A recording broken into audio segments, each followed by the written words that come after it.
자, 오늘부터 통계 파트를 시작할 것인데 통계 파트 시작하기 전에 앞서서 너희들한테 제일 먼저 분포라고 하는 상황이 무엇인지부터 정리를 해드릴 거야. 그리고 고등학교 2학년 때 너희들한테 한 번씩은 선생님이 수업을 해드렸기 때문에 아마 한 번 정도는 들어봤던 경험이 있을 것 같은데 그 경험이 이제는 그냥 알아, 들어봤어 정도가 아니라 정확하게 이 상황 자체가 너희 머릿속에 남아있지 않으면 앞으로 문제 풀어가는 데 있어서 정말 애로사항이 꼽힌다.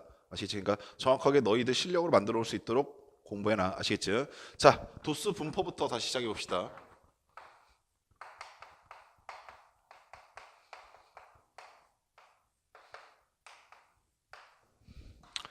자, 도수 분포에서 우리가 제일 먼저 배워야 될 게 뭐냐라고 하시면 도수 분포표부터 배울 건데,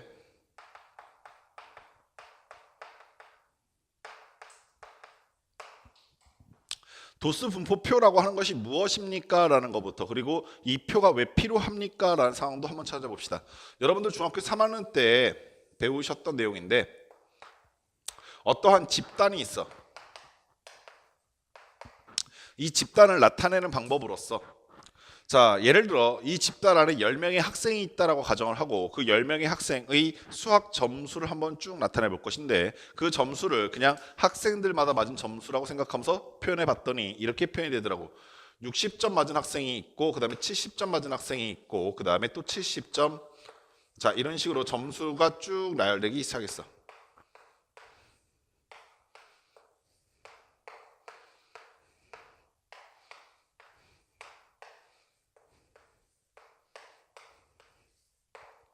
자, 되게 정신없이 써져 있을 것 같은데 선생님이 일부러 좀 의도적으로 정신없이 써놨다. 내가 지금 하고 있는 게 뭡니까? 라고 하시면 어떠한 집단의 점수를 그냥 두서없이 나열하는데 그쳤지. 자, 이제부터 이렇게 정신없어 보이는 이 정보들을 우리가 정리해서 좀 깔끔하게 표현해보자 라는 것을 목표로 가질 거야. 그래서 현재 이 집단의 상태를 우리가 어떻게 하면 깔끔하게 표로 나타낼 수 있을까 고민하던 차에, 자, 얘네들이 각각 맞은 점수를, 자, 별량 x 혹은 변수 x라고 얘기하면서, 자, 변수는 현재 무엇입니까? 라고 하시면 각 학생이 맞은 점수들이라고 부를 것이고, 따라서 x의 값은 60일 수도 있고 70일 수도 있고 80일 수도 있겠다까지 이해되셨냐? 그리고 아가들아, 표현이니까 그냥 잘 받아들이시는데 너희들이 보고 있는 60, 70, 80은 라지 X 안의 원소이기 때문에 우리가 각각의 원소들을 어떻게 표현할 수도 있냐면 여기는 얘한테 스몰 x1 첫 번째 원소, 그리고 얘가 스몰 x2 두 번째 원소, 얘가 스몰 x3라고 표현하는 것도 가능해. 자, 도수 분포표라고 하는 것은 어떤 것을 이용하여서 얘네들의 집단을 표현하고자 하는 것이냐면 도수라고 하는 것을 이용해서 나타내자는 건데, 도수가 뭡니까? 라고 물어보시면 도수는 프리퀀시의 약자인데, 프리퀀시의 한글말이 뭐냐면 빈도수야. 그 중에서 앞에 빈자가 지금 생략이 되어 있는 게 도수야. 따라서 얼마나 빈번하게 나타냅니까? 라는 것의 횟수를 기록하고자 하는 것이 도수다. 오케이? 그러면 보시다시피 60점 맞은 학생이 3번 나타나고 있고 70점 맞은 학생이 5번 나타나고 있고 80점 맞은 학생이 2번 나타나고 있다까지 아시겠어? 자, 그런 상태에서 우리가 도수를 표현하는 기호로서는 어떤 걸 보통 사용합니까? 라고 하시면 프리퀀시의 앞 글자를 따서 F를 보통 이용하고 그 다음에 얘네가 몇 번째 원소이다라는 걸 표현하기 위해서 FI 이렇게 표현한다. 자, 당연한 얘기겠지만 X1이라고 하는 변수의 등장 횟수가 3회니까 얘가 F1이 될 것이고, 뭐 당연한 얘기겠지만 얘가 F2 그 다음에 얘가 F3라고 나타내는 것이 가능하단다. 자, 그러면 우리가 아까 전에 저 집단을 나타낼 때 각각의 점수들을 그냥 두서없이 쭉 나열할 때보다 훨씬 더 깔끔하게 표로서 정리가 된다까지 아시겠어? 자, 그런 상태에서 우리가 3과 5와 2, 즉 도수의 총합을 구해보면 전체 도수의 총합인 10이 구해질 것이고, 이 10이라고 하는 숫자를 표현하는 수학적 기호로서 우리가 어떠한 방법을 보통 쓰냐면 당연히 F1 더하기 F2 더하기 F3라고 나타내기도 하며, 자, 이것을 중학교 때는 뭐라고 얘기하기도 하냐면 전체 도수의 총합이라는 이름으로 라지 N으로 표현하기도 한단다. 게다가 너희가 고등학교 들어와서 이산적인 별량들의 합을 나타내는 기호를 하나 배우셨을 것인데 그게 뭡니까? 라고 하시면 그게 시그마였었지. 따라서 시그마 i는 1에서부터 3까지 fi라고 나타내도 다 동일한 의미가 되는 거 기억하셔라. 됐거든요. 자, 문제는 내가 도스 분포표를 통해서 이렇게 나타내 봤는데 이 도스 분포표 역시 아직까지는 단점이 존재해. 그게 뭡니까? 라고 하시면 선생님이 지금 여기서 집단에서 나타낸 값들이 60점과 70점과 80점 세 가지 점수만 존재하고 있기 때문에 얘네들을 표로 만들었을 때 3칸짜리 도스 분포표가 만들어졌는데 만약에 이 점수가 빵점에서부터 100점 사이까지 분포가 되어 있다고 한다면 너희들이 보시게 되는 이 도스 분포표는 빵점에서부터 100점까지 총 100칸 혹은 101칸짜리 표가 만들어질 거야. 따라서 여기 있는 표가 길어지면 길어질수록 물론 지금 현재 얘보다는 훨씬 더 정리가 되어 있지만 오케이? 이 표의 안에 들어있는 데이터 값들이 많아지면 많아질수록 얘도 역시 복잡해진다 이 아시겠어? 따라서 현재 이 상황에서 얘를 좀 더 간단하게 표현할 수 있는 방법은 없을까라는 고민이 시작됐고 그 값을 표현하기 위해서 우리가 배웠었던 것이 무엇이냐면 그게 바로 대표값이야.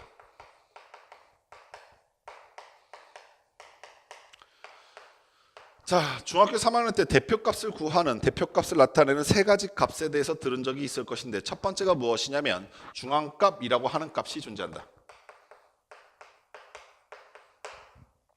자, 그럼 중앙값은 무엇입니까? 라고 하시면 내가 어떤 집단 안에 있는 데이터를 제일 작은 값에서부터 제일 큰 값까지 작은 오름차순 혹은 내림차순으로 정리하였을 때 가장 가운데 존재하는 값을 우린 중앙값 이렇게 얘기해. 그러면 현재 얘 같은 경우는 60, 60, 60, 70, 70, 70, 70, 70, 80, 80 이렇게 나열될 테니까 가운데 있는 값이 얼마라고 했으면 70점이 가운데 있겠지. 따라서 현재와 같은 상황에선 70점이 중앙값이 된다는 것을 알 수 있어. 자, 두 번째는 최빈값이라는 것도 존재하는데 최빈값이라는 건 이름 그대로 가장 빈번하게 가장 많이 등장하는 값이 무엇이냐가 대표값이야. 그럼 현재 이 집단 같은 경우는 70이 5번 등장하고 있으니까 역시 70이 최빈값이 되겠지. 자, 그런데 중앙값도 그렇고 최빈값도 그렇고 어떠한 집단을 대표하는 데 있어서 한계점들이 존재했고 우리는 그 한계점을 가장 좀 적게 가지고 있는 것을 구해보자라고 하면서 세 번째 대표값을 가장 많이 사용하는데 그게 뭐냐면 평균이다. 평균은 어떻게 구합니까? 그리고 어떻게 표현합니까를 다 한번 정리하려고 하는데 평균을 영어로 얘기했을 때 min이라고 읽고 중학교 때는 이 min의 앞글자 small m을 따서 평균을 보통 표현해. 자, 구하는 방법은 어떻게 썼었냐면 전체 별량의 총합, 전체 변수의 총합을 구하게 되는데 너희가 보시다시피 현재 60점 맞은 학생이 3명 있고 70점 맞은 학생이 5명 있고 80점 맞은 학생이 2명 있으니까 얘네들을 다 곱해서 더하게 되면 이게 바로 변수의 총합이 될 것이고 그 총합값을 전체 도수의 총합 10으로 나누게 되면 그것이 바로 평균이 된다. 여기까지 하시겠냐? 오케이. 자, 그렇게 해서 우리가 구해낸 값을 자 계산해 보시면 얼마가 나오시냐면 여기는 이 값을 계산해 봤더니 69가 나온다. 오케이. 여기까지니. 자, 그럼 아가들 여기 봐봐. 평균이 갖고 있는 의미도 정확하게 생각하셔야 되는데 평균이라는 것은 어떠한 집단을 대표하는 값이라고 했잖아. 그러면 그 집단을 어떤 식으로 대표하는지를 정확하게 느끼셔야 되는데 기주 여기 봐. 자, 69점이라고 하는 점수가 이 집단의 평균이래. 그러면 69점은 이 집단에서 가운데 센터 자리에 있다는 얘기야. 따라서 60점을 맞은 게 본인이라고 했을 때 우리 반 평균이 69야라고 하시면 난 평균으로부터 아래쪽에 존재하는구나 하는 것이 확인될 것이고 만약에 내가 80점을 맞게 되면 난 평균으로부터 위에 있구나 하는 것을 알 수 있게 될 것이며 내 점수가 만약에 70점이 난다면 내가 바로 가운데쯤 위치하고 있구나 라는 것을 알 수 있게 된다. 이해하시겠니? 그런데 이 평균이라고 하는 값이 한계가 존재하고 그 한계가 존재하는 것을 보완하기 위해서 우리가 조금 이따 분산이라는 값도 계산할 건데 일단 여기까지의 개념을 표로서 좀 정리해 보시면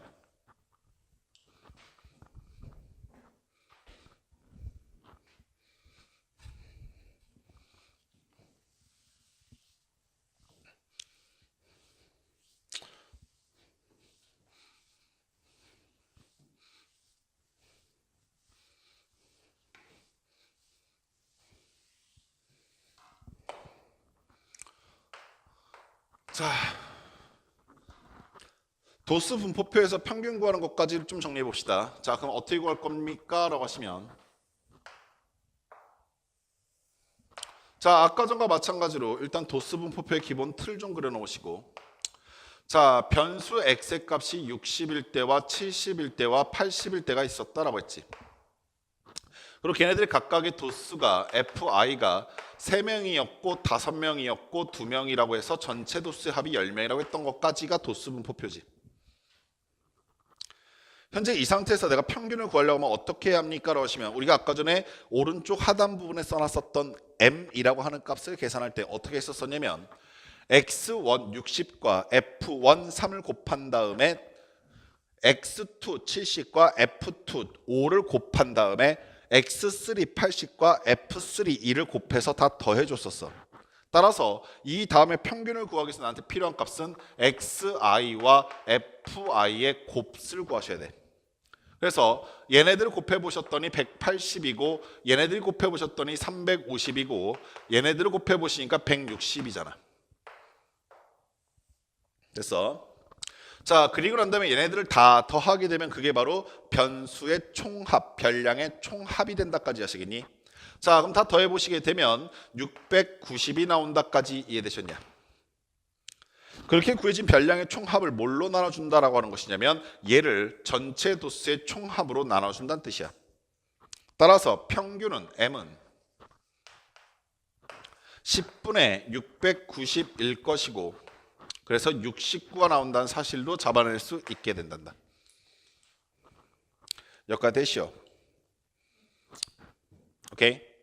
자, 근데 이 표에서 우리가 잠깐 확인할 게, 자, 곧 중학교 때는 이렇게 하고 넘어갔었는데 고등학교 때는 여기서 이제 조금 더 진일보된 표현을 배우기 시작할 거야. 그럼 어떤 겁니까? 라고 하시면 우리가 평균이라고 하는 값을 스몰 m이라고 쓰면서 표현하게 되면 정확하게 한 가지 변수의 평균만 표현할 수 있어. 무슨 말이냐면 현재 내가 이 집단 안에 있는 수학의 점수가 이렇게 된다고 했잖아. 근데 너희가 시험을 볼 때 수학만 보는 게 아니라 뭐 국어도 볼 것이고 영어도 볼 거 아니야. 그러면 영어의 평균이나 국어의 평균을 어떻게 표현하지라고 했을 때 m이라고 하는 문자를 다시 사용할 수밖에 없게 되는데, 그러면 우리가 m이라고 하는 문자를 보면서 얘가 국어의 평균인지 영어의 평균인지 수학의 평균인지 알 길이 없지. 그래서 얘가 어떠한 과목의 평균입니다 라는 것을 표현하기 위해서 현재 이 식을 이스펙트, 그리고 현재 아까 전에 얘 변수를 x라고 하였기 때문에 x라고 표현하게 되면 고등학교 때 너희한테 평균이라고 하는 수학적 기호가 돼.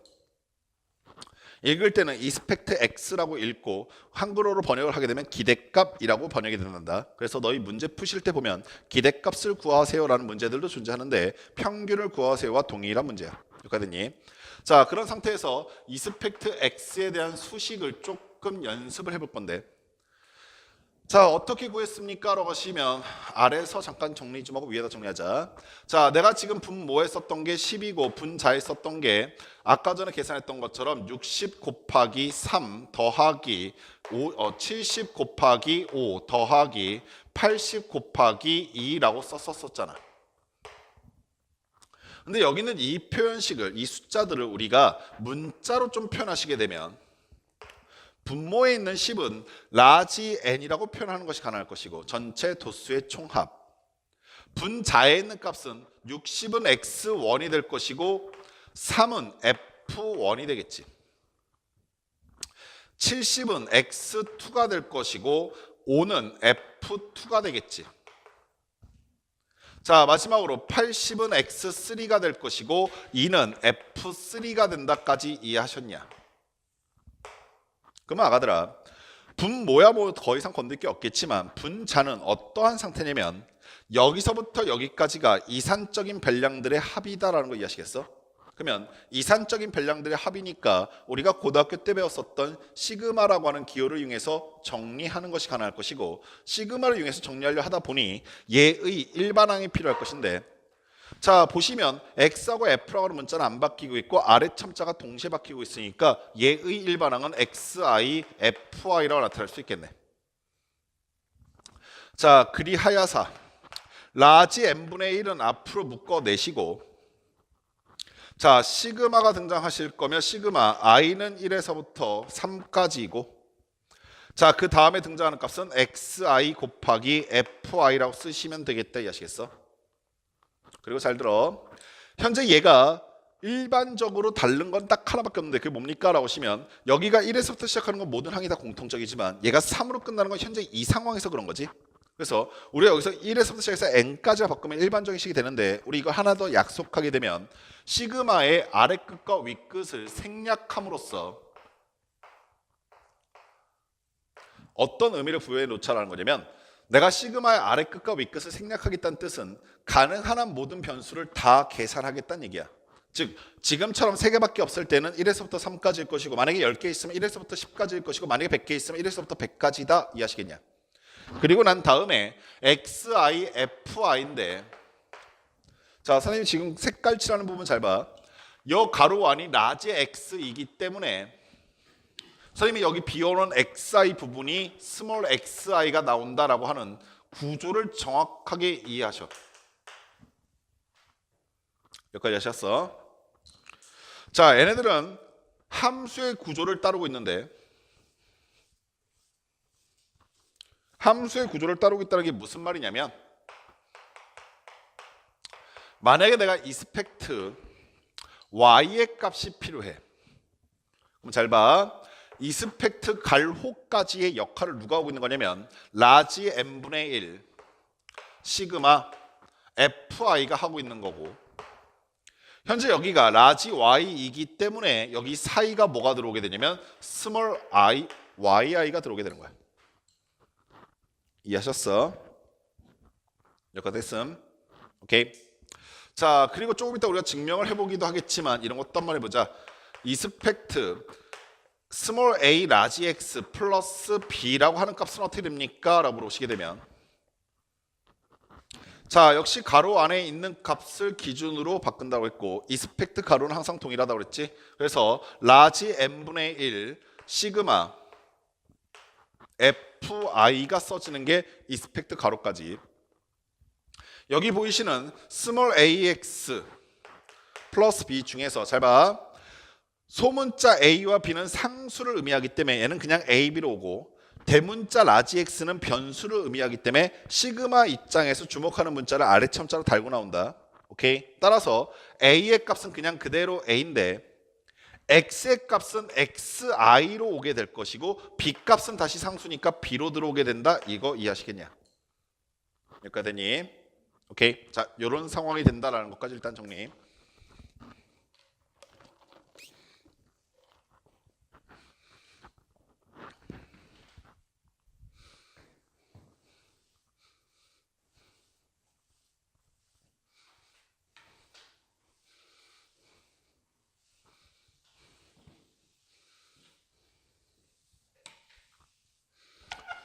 자, 세 번째 분산식을 가야 되는데 선생님이 어떻게 고민을 됐다 많이 했었던 게 우리가 저번 수업할 때까지만 하더라도 이런 내용이 큰 칠판에서 하다 보니까 그냥 쭉 나열해 줘서 썼거든. 근데 좀 제한된 공간에서 쓰다 보니까 좀 몇 번 썼다 줬다 할 건데 그럴 때마다 귀찮아하지 마시고 표 다시 한번 꼭 써보셔. 알겠지? 나는 이용할 테니까. 오케이. 자, 현재 상황까지 왔을 때 난 평균까지 구하면서 어떠한 집단을 표현해냈어. 오케이. 자, 그 집단의 평균값이 69다라고 얘기하고 있는 상황까지 왔는데 우리 여기서 잠깐 가정을 해보자. 자, 여기 집단 A가 있고 여기 집단 B가 있단다. 내가 이번에 새로운 수학 선생님인데 이 수학 선생님이 A반과 B반 두 반에 수업을 들어가려 해. 자, 그러한 상황에서 그 전에 계시던 전임 선생님한테 두 반의 특징을 좀 말해주세요라는 것을 수학 선생님답게 두 반의 평균이 어떻습니까? 즉 두 반을 대표하는 대표값이 어떻습니까? 기록을 봤더니 전에 계시던 선생님이 말씀하시길 2반의 평균도 50점이고요. 2반의 평균도 50점입니다. 이렇게 얘기하신 거야. 그래서 나는 무슨 생각을 하게 됐냐면 두 반의 평균이 같다 보니까 두 반의 수준이 비슷하구나 라고 생각했어. 그래서 그냥 뭐 이런 게 뭐 올바른 공부 방법은 아니겠지만 그냥 50점 정도 되는 학생들이니까 너무 어려운 거 좀 빼고 너무 쉬운 것 좀 뺀 다음에 수업을 들어갔단 말이야. 여기까지 아시겠어? 그래서 중간 정도 난이도를 모아서 쭉 수업을 들어갔더니 A반에서는 굉장히 좋아해. 수업 되게 좋아요. 막 이렇게 얘기한다고. 근데 B반에서는 뭐 저런 쓰레기가 다 있냐라고 얘기하기 시작해. 왜 이런 결과가 나타날까 생각해 봤더니 자, 2반이 구성하고 있던 학생을 우리가 만약에 10명이라고 한다면 이 A반 같은 경우는 그 10명의 학생의 점수가 다 50점이었어. 즉 1번 학생도 50점, 2번 학생도 50점, 그러면서 모든 학생의 점수가 다 50점이어서 내가 수업을 중간 난이도로 준비해서 들어간 게 모든 학생들한테 공통적으로 적용이 된 거야. 근데 그에 반해서 B반 같은 경우는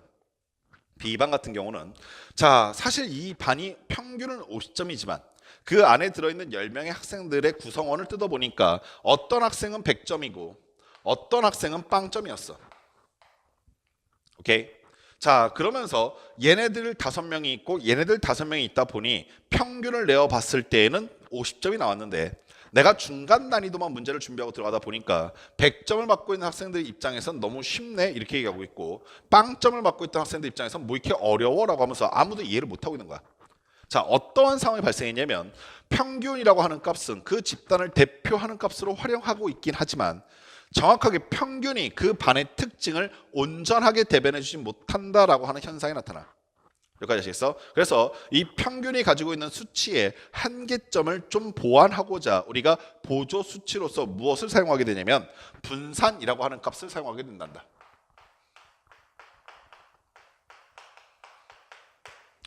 혹은 중학교 때는 삼포도라고 얘기했어. 자, 그럼 분포도, 삼포도는 어떻게 계산합니까? 라고 했을 때 자, 우리가 평균을 구했을 때 그 평균으로부터 각각의 구성원이 얼마만큼 떨어져 있습니까? 를 계산할 것인데, 오케이? 자, 그리고 잘 봐. 내가 그것을 계산하기 위해서 그 용어를 하나 정할 거야. 내가 한다는 게 아니라 용어가 정의돼 있어. 어떻게 정의됐냐면 xi 각각의 별량에서 평균을 빼면 자, 그리고 우린 앞으로 얘를 뭐라고 읽을 것이냐면 우린 얘를 편차라고 읽을 거다. 여기까지. 자, 편차 값을 계산해 보시게 되면 각각의 별량들이 얼마나 떨어져 있는지를 계산할 수 있겠지. 자, 보시면 자, 현재 XI는 60이고 아까 전에 평균은 69라고 하였으니까 60에서 69를 빼게 되면 마이너스 9가 편차지. 자, 얘의 별량은 70이고 평균은 69라고 했으니까 빼면 1이지. 자, 마찬가지로 80에서 69 뺐더니 11이 나오고 있다. 아시겠어? 근데 잘 생각해봐. 마이너스 9가 한 명 있는 게 아니라 마이너스 9만큼 떨어져 있는 게 몇 명 있다는 얘기야? 3명 있다는 얘기고 1만큼 떨어져 있는 게 5명 있다는 얘기고 11만큼 떨어져 있는 게 2명 있는 집단인 거잖아.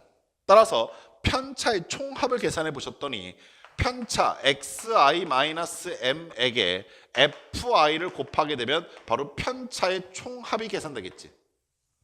됐냐? 그래서 그 값을 계산해 봤더니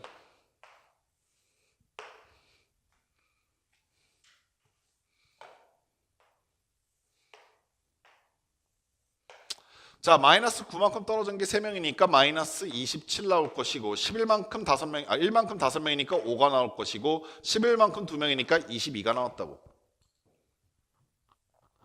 따라서 얘네들을 다 더한 값이 얼마입니까? 라고 하시면 항상 편차의 총합은 0일 수밖에 없겠다. 아시겠어? 즉 여기 있는 놈의 편차의 합이나 여기 있는 놈의 편차의 합은 항상 얼마다? 0이라고. 그러면 얘도 0이고 얘도 편차가 0이니까 두 반의 다른 특징을 나타낼 수가 없는 거잖아.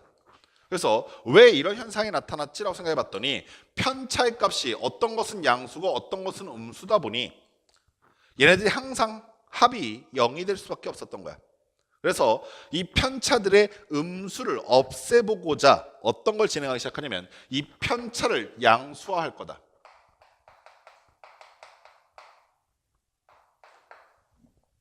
그리고 이걸 양수화하는 방법으로서 두 가지 고민을 했었는데 첫 번째는 절대값을 씌우는 행위를 고민해 봤을 것이고 두 번째는 제곱을 하는 행위를 고민해 봤어. 근데 사람 입장에서는 인간들 입장에서는 절대값을 씌우는 게 훨씬 더 빠르고 간편한데 마이너스 9한테 절대값 씌우면 어떻게 돼? 9. 오케이? 1한테 절대값 씌우면 어떻게 돼? 그냥 11 또는 1 이렇게 나오면 되잖아. 근데 통계라고 하는 이 파트는 인간이 다루고 있는 영역을 벗어나지. 통계학과는 좀 재밌는 학과인 게 통계학과는 수학과하고 다르게 오케이? 통계학과라는 게 따로 존재하는데 너희가 통계학이 언제부터 발달했는지 조금만 고민해 보시면 통계학은 컴퓨터를 발달하고 난 다음부터 발달했어. 따라서 인간이 계산하는 건 절대값이 더 편했는데 컴퓨터 입장에서는 절대값을 치운다는 얘기는 연산 과정을 굉장히 많이 가져간단 말이야. 어떤 데이터를 받고 난 다음에 걔가 양수인지 음수인지 따져봐야 되고 양수면 그냥 나가 음수면 부호 바꿔나가 이렇게 가야 되는데 만약에 제곱을 해버리게 되면 그냥 데이터 들어왔어? 제곱해 나가 이러면 그만인 거야. 그래서 컴퓨터 입장에서 훨씬 더 간단한 연산이 제곱이었었고 그래서 양수하로서 무엇을 선택하게 되냐면 제곱을 선택하게 돼. 자 그러면 xi 마이너스 m 편차를 뭐 하겠다? 제곱하겠다라는 거지. 마이너스 9를 제곱하시니까 81이 될 것이고 1을 제곱하니까 1이 될 것이고 11을 제곱하니까 121이 될 거야. 여기까지 됐냐? 오케이. 자 그런 상태에서 역시 81만큼 떨어져 있는 게 한 명이 아니라 3명 있다는 얘기고 1만큼 떨어져 있는 게 5명 121만큼 떨어져 있는 게 2명 있다는 얘기니까 얘네들의 총합을 계산해 보시려고 하면 당연히 편차 제곱이랑 도스 FI를 곱함으로써 계산이 되겠지. 81만큼 3명이요. 그러니까 243이 나올 것이고 1만큼 5명이요. 5. 121만큼 2명이요. 242가 나올 것이며 얘네들을 다 더하게 되면 그 값이 490이다까지 하셨냐? 여기까지니? 자 질문. 내가 구해낸 490이라고 하는 값의 의미가 무엇일까라는 것을 생각해 봐야 되는데 너희 오늘 집에 가서 이 작업을 반드시 너희 손으로 3번 이상 하셔라. 되게 중요하다. 그리고 이게 이해가 안 되면 이산화율 분포는 그 이후로 의미가 없다. 아시겠어? 물론 너희 교과 과정에 나오는 상황은 아닌데 도스 분포라고 하는 게 너희 교과 과정에 나오는 상황은 아닌데 도스 분포가 정확하게 이해되지 않은 상태에서 이산화율 분포는 그냥 공허한 외침이야. 아시겠어? 자 그러면 다시 봐봐. 내가 현재 이 값을 외구했지라는 상황에서 시작할 건데 내가 분산이라고 하는 값을 외구했지라는 상황에서 생각해 보면 두 개의 집단이 구분되지 않습니다 해서 시작됐던 것이고 저 두 개의 집단을 구분짓기 위해서 평균으로부터 얼마만큼 떨어져 있습니까 계산하고 싶었던 것이고 그걸 계산하기 위해서 우리가 음수화를 하니까 음수화 나오니까 안 된다 제곱하자 양수화도 했었고 그리고 그 총합을 구함으로써 얼마만큼 떨어져 있습니까 본 거거든. 야 근데 아까 전에 우리가 봤었던 얘 평균이 50점이야 얘 평균이 50점이야 이 의미는 이 집단이 어떠한 집단이라는 것을 어느 정도 알려주는 정보가 되는데 오케이? 그에 반해서 490이라고 하는 숫자는 이게 도대체 무슨 의미를 갖고 있는지 알 수가 없잖아. 뭔 말인지 아시겠어? 왜 알 수 없을까 고민해 보시면 숫자가 집단에 비해서 너무 규모가 큰 거야. 얘가 너무 크다고. 오케이? 왜 이렇게 클까라고 생각해 봤더니 두 가지 이유가 생각나는데 하나는 총합이어서 커. 오케이? 두 번째는 제곱을 했으니까 큰 거야. 이해하시겠어? 그래서 총합이라고 하는 이 상황은 뭘로 해결할 거냐면 그럼 평균치를 내보자 라는 의미로 해결할 거야. 내가 10명의 총합을 구한 게 490이니까 10로 10으로 나눠버리게 되면 각각의 값에 대해서 규모를 줄 수 있지. 오케이? 그래서 평균을 구함으로써 내가 이 총합이 크다라는 걸 해결해 볼 것이고 두 번째는 제곱이기 때문에 크다는 것은 무엇을 해결할 수 있겠어? 루트를 씌워봄으로써 해결할 수 있겠다는 생각이 드는 거지. 여기까지 됐니? 3 박태시요.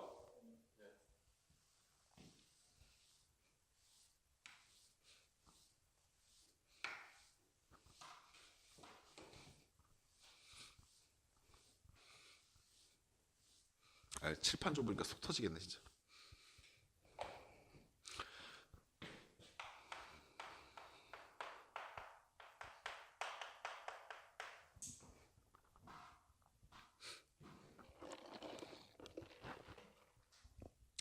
자 그렇게 함으로써 우리가 분산이라고 하는 값을 계산하려 하는데 자 다시 한번 써볼게. 어떻게 구했습니까? 라고 하시면 아까 써져 있던 표를 기준으로 생각해 보시봐. 내가 처음에 x1에서 m을 빼고 제곱한 게 편차 제곱이지. 거기에다가 f1을 곱함으로써 오케이? 즉 81만큼 떨어진 게 3명 있다는 뜻이지.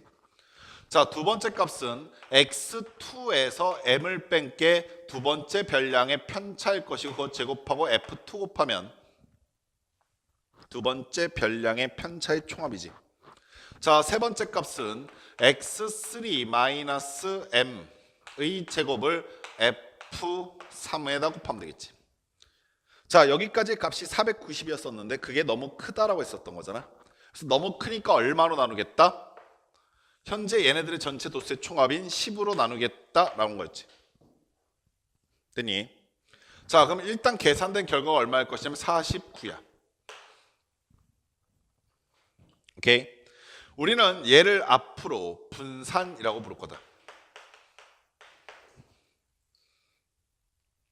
그런데 분산도 아직 커.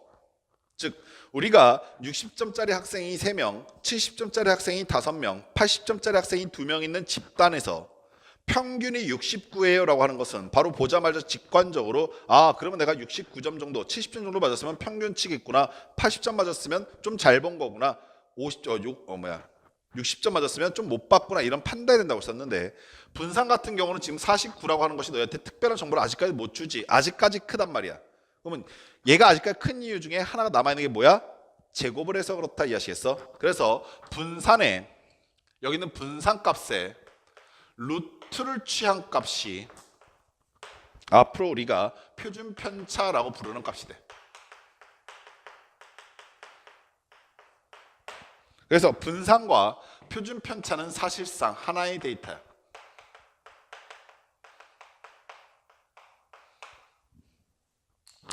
자, 그럼 표준 편차는 얼마라고 했을 때 7이라는 거 느껴지시니?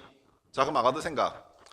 자, 평균이 69예요 라고 하는 뜻은 이제부터 이렇게 같이 해석할 수 있는데, 어떠한 집단의 평균이 69라는 것은 그 평균, 그 집단의 가운데 값이 69라는 얘기야. 근데 표준 편차가 7이에요 라는 뜻은 무슨 뜻이냐면, 이 평균을 기준으로 7점만큼 더해진 값과 7점만큼 빼진 값 사이에 이 집단의 대부분이 들어가 있습니다 라고 얘기하는 거야. 지금으로선 대부분이라고 표현할 수밖에 없어. 오케이? 자, 그럼 7점 더하시면 78점이 될 것이고, 7점 빼시면 62점이 될 것인데, 즉 내가 평균과 표준 편차를 말해주게 되면 그 집단이 대부분의 구성원이 62점에서부터 78점 사이에 있다는 것을 나타낼 수 있다 이해하시겠어? 그리고 이러한 단점이 하나 생기게 되는데, 표준 편차가 지금은 선생님이 계산된 결과이기 때문에 7로 딱 떨어지지만 사실 보통은 루트 씌우는 게 꼭 정수로 떨어지지는 않지. 따라서 우리가 보편적으로 평균과 표준 편차를 주면 참 이해하기 좋긴 한데 그 값이 딱 떨어지지 않는 경우가 훨씬 더 많기 때문에 보편적으로는 평균과 분산을 줌으로써 너희한테 표준 편차를 스스로 계산하셔라라는 의미도 같이 생각해. 여기까지 하셨니? 자, 그러면 수식으로 표현하는 것까지만 써놓고 잠깐 쉽시다. 자, 1번에서 받았던 식을 우리가 잘 보시면, 분모에 있는 10은 뭡니까? 하시면 당연히 나지 n일 것이고, 자, 분자의 값은 이산적인 별량들의 총합인데 그 이산적인 별량들의 총합을 써보시면 시그마가 표현될 것이고, 아래 끝과 위 값을 생략하는 것은 가능한 한 모든 값들을 다 더해달라는 뜻이야. 그리고 보시면 가로 열고 xi 있고 마이너스 m 나올 것이고 제곱이고, 그리고 fi 곱해져 있어. 여기까지 됐어. 근데 아가들, 선생님 방금 전에 주의 깊게 보라고 했던 식과 많이 닮았지? 이거 뭐랑 닮았어? 그럼 이스펙트 갈호랑 닮았잖아. 정확하게 라지 n분의 1 시그마 fi가 뭐라고 그랬어? 이스펙트 갈호라고 그랬잖아. 오케이? 그럼 가운데 써져 있는 값이 뭡니까? 라고 했을 때 xi는 라지 x로 바뀔 것이고 마이너스 m은 그냥 스몰 m으로 올 것이며, 그거를 뭐 해달라? 제곱해달라는 거지. 됐니? 자, 이 상태에서 얘를 읽을 건데, 자, x-m이 뭡니까? 라고 하시면 선생님 아까 분명히 말씀드리고 왔어요. 뭐라고 그랬어? 편차. 오케이? 그러면 현재 이 수식을 한글로 읽어보시면 편차 제곱의 평균이라는 뜻이 돼. 이해하셨어? 여기까지 됐니? 자, 여기까지 잠깐 정리해놓고 쉴 건데, 다시 한번 말하지만 선생님이 지금 도수분포표를 너희들한테 쭉 얘기해 준 이유가 반드시 존재해. 그리고 통계라고 하는 파트는 앞에서 우리가 확률과 경우의 수도 마찬가지였겠지만 정확하게 수식을 한글로 해석하는 게 굉장히 중요하며 그보다 훨씬 더 중요해져. 그리고 내가 생각하고 있는 한글의 상태를 수식으로 바꾸는 것도 굉장히 중요하다. 그래서 항상 이런 기호들이 등장하면 그냥 단순히 읽는 거에 멈추지 마시고 한글로 해석했을 때 뜻이 뭡니까까지 같이 기억해두고 계시고 그 한글을 보면서 수식을 상기할 수도 있어야 한다는 걸 정확하게 인지하셔라. 아시겠냐? 오케이? 이해됐습니까? 잠깐 쉬었다 갑시다.